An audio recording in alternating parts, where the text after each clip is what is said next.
రీసెంట్గా employee class people అందరికీ ఒక టైం బాంబ్ పేల్చింది కర్ణాటక గవర్నమెంట్. కర్ణాటక గవర్నమెంట్ అనగానే మీకు స్ట్రైక్ అయి ఉంటుంది. వర్కింగ్ అవర్స్ 8 అవర్స్ ఉన్నది ఒక రోజుది, అది 10 అవర్స్ చేశారండి. 10 అవర్స్ వర్కింగ్ అవర్స్ అంటే ఒక్కసారి ఆలోచిద్దాము.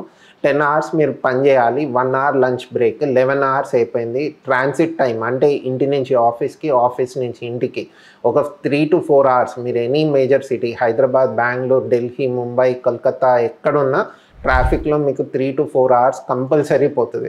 ఈ 3 to 4 అవర్స్ యాడ్ చేస్తే మీకు ఆల్రెడీ 16 అవర్స్ పోయింది. 16 అవర్స్ ప్లస్ మీరు ఇంకొక 8 అవర్స్ కనుక మీ స్లీప్ ఉంటే మీకు మిగిలిన ఎన్ని గంటలు ఉందో మీరు ఒకసారి ఆలోచించుకోండి లైఫ్లో.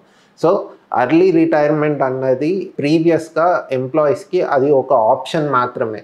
అరే మేము ఎక్కువ రోజులు పని చేయము, I want time and wealth and health at the same time అనుకున్న వాళ్ళకి అది ఆప్షన్ మాత్రమే ఉండే. బట్ ఈరోజు ఉంటున్న ఇంక్రీజింగ్ వర్కింగ్ అవర్స్ ఇప్పుడు ఓన్లీ కర్ణాటక గవర్నమెంట్లో చెప్తే మనకెందుకు, తెలుగు రాష్ట్రాల వాళ్ళకి ఎందుకు అనుకుంటున్నారేమో. రీసెంట్గా చంద్రబాబు కూడా ఒక ఇంటర్వ్యూలో చెప్పారు, నేను 10 అవర్స్ డే చేద్దాం అనేసి అనుకుంటున్నా అని.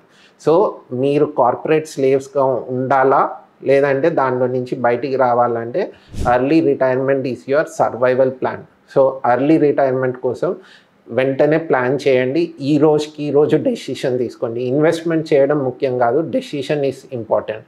మీకు కనుక ఆ డెసిషన్ తీసుకున్నట్టయితే మీరు మాకు డిఎం చేయొచ్చు, లేదు అంటే కింద ఇచ్చిన లింక్తో మీరు రిజిస్టర్ అవ్వండి. మా టీం నుంచి ఎవరో ఒకరు మీకు కాల్ చేస్తారు అండ్ మీకు కావాల్సిన ఎర్లీ రిటైర్మెంట్ ఫండ్ ఏదైతే ఉందో దానికి ప్లానింగ్, సూటబుల్ ప్లానింగ్ మీకు చెప్తారు.